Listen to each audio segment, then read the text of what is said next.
Bobby WAJ. You know who I am, and I know who most of you are. I just got off the phone with one of my homegirls, right? I'm gonna just call her RW because I don't have the authorization to use her name in my content right now, but I would like to bring her on and we have a conversation about the negative effects that DCFS have on black and brown or black and Hispanic communities and families, right? We all know that they over medicate a lot of these kids and create substance dependency issues when they give them the Ritalin and all these other psychotropic drugs that they give these kids because they're in bed with Big Pharma. Big Pharma gives them incentives and bonuses at the end of the year to overprescribe these kids medication. The most difficult kids that they deal with is the ones that they medicate into compliance. The ones that they can't medicate into compliance, those become the kids who are gimme pigs. At the end of the day, man, DCFS, CPS, DFS, I don't know what it's called in your region, in your state and all that, but it has to be stopped. It's becoming like the mafia. It's becoming way more corrupt than a criminal judicial system that has been unfairly judging us for decades. You feel what I'm saying? Just to kind of like recant a little bit of the conversation me and a homegirl just had. She telling me like she got a homegirl that called her, hysterically crying and, expressing things to her and so on and so forth about her child. Her child was actually violated in the custody of DCFS, this is a common theme. This is a common thing, man. It seems like they're putting these kids in these homes with these predators, and it's not just confined to localized to Los Angeles or Southern California or California in general. This has been transpiring and happening all over the United States of America. You feel what I'm saying? It was a judge that stood up and became proactive and tried to blow the whistle on what was really going on. They found that judge in a river somewhere on the East Coast floating, obviously deceased. So it's becoming like the mafia. It's becoming way more corrupt than the police. And those who get out there and try to blow the whistle on what's really going on, they find a way to silence you, whether it's them keeping your kids for an extended period of time, them beating you into compliance, them beating you so much and gaslighting and manipulating you to the point to where you develop a substance dependency issue, or you give up fighting for your kids because you feel like it's a no-win situation, but it's a corrupt situation. Now, getting back to that conversation, the woman reveals to my homegirl, who I love dearly, man, and I just want to do my part to stay in a fight and increase awareness. Just because I got my kids out of DCFS's custody, man, I don't want to neglect other parents who are going through what I went through. I never want to be that. And I feel like I have started to get removed from that mission. You feel what I'm saying? So I got to find a way to contribute somehow, some way. And this is how I want to support my homegirl and support other parents. Number one, if you're fighting a DCFS case and you feel like nobody understands you, or you need resources, or you just need somebody to talk to you, or you need somebody to help you, put heads together so we can figure this shit out, a plan of action, so on and so forth. Please contact me. My number is on my page. Contact me. Let's figure it out. Let's get you some resources. Let's see what they're saying is what they are saying is the reason for them holding your kids, because it has to be a risk of harm in order for them to take kids. In this case, with old girl that was, chopping game with my homegirl, RW, her kids was taken because of marijuana usage. It has not been scientifically proven that marijuana impairs your judgment to the point to where you're incapable of rendering regular and safe care to your kids. It has not been proven that. In order for them to take your kids, it has to be a risk of harm. What is the risk of harm? So when you go to parenting classes and you do anger management and you correct these situations and these problems or these issues that they say is wrong with you, there's no longer a risk of harm. But even when a risk of harm no longer exists, they still find ways to keep your kids. Oh, your kids are challenged kids. Your kids aren't ordinary kids. Your kids have developmental issues that they got from DCFS. So they want you to go take a different type of parenting class. They want you to take a parenting class for special need kids. And when you go back, they want you to take a different type of anger management for tolerance with kids that have developmental issues. All this time, All this time that they telling you to do this, do that, do that, do that, do this, now it's getting closer for them to terminate your reunification services. Those are the first services that they terminate when they're trying to keep your kids. After they terminate your reunification services, then they terminate your parental services. You have no parental rights to your kids. So if you ever find yourself in this type of situation, please contact me, and let's use whatever resources we can use to file a 388, which says it's a change of circumstances. I now have a house. I now have stable residency. You said I didn't have a home, so therefore I didn't have any place to take the kids. Now I have residency. You said I needed to do this, that, and third. It's a change of circumstances. I am rehabilitated. I have did everything that you all instructed me to do. So being that I have completed everything that you told me to do, the mandations, the requirements, and all that, now we have to file this 388 to get the judge to answer this. And when the judge don't want to answer the 388, there's other things that we can do to ensure that your parental rights are not terminated. We got to fight these people, man, because these kids is in there getting abused. In this case, you know, talking to my homegirl RW, the lady revealed that her daughter or her child is 16 years old and addicted to crystal methamphetamine. If that baby don't have the right type of support and the right type of intervention, that baby life is over.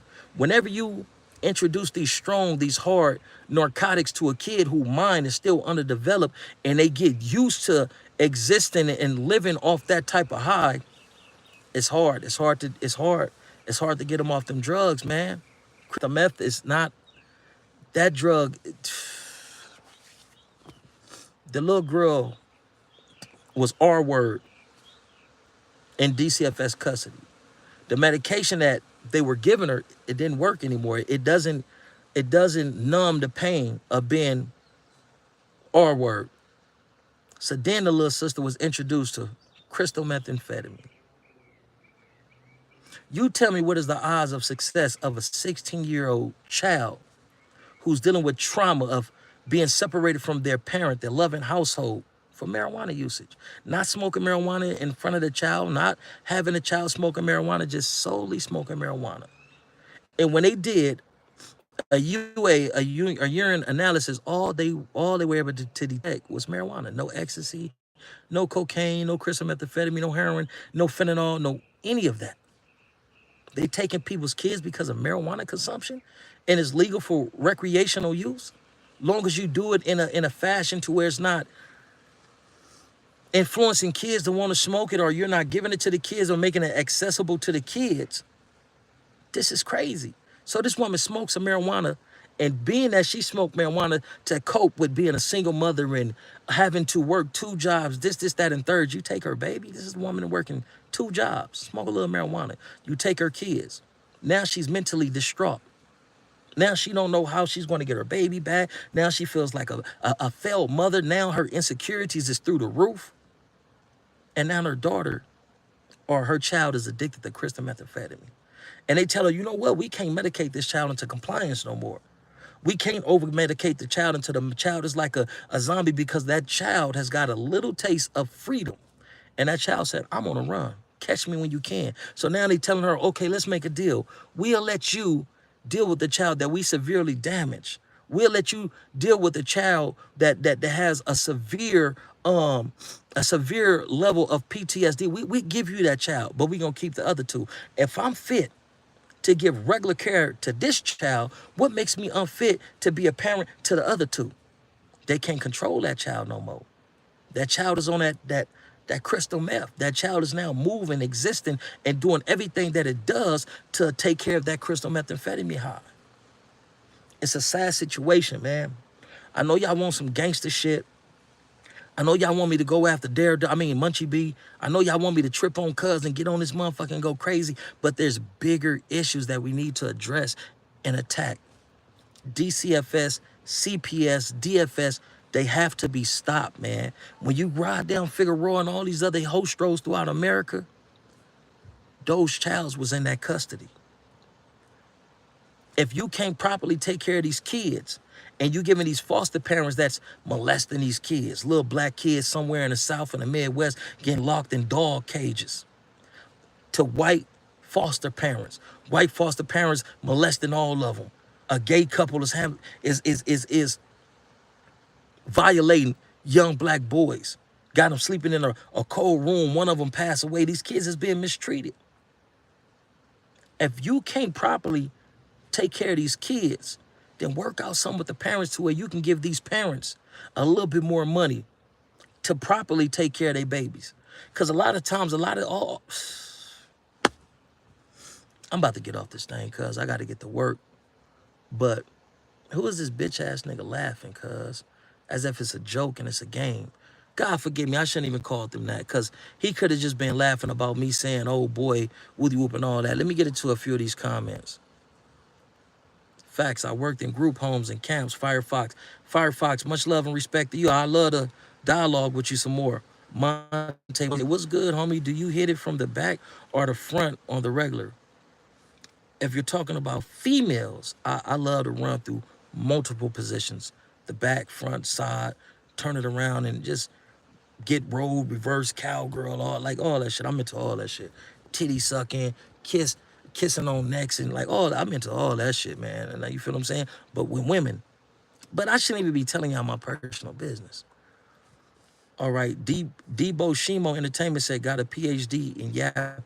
Appreciate you, thank you. I knew that before you even confessed that you got a PhD in yapping. I already knew that by the name that you have on social media. Walnuts of Pleasure got the police watching at me, but they can't do nothing to a G. I can dig that. I don't understand what you're saying. Lost my son and daughter 8 years ago. Killed me.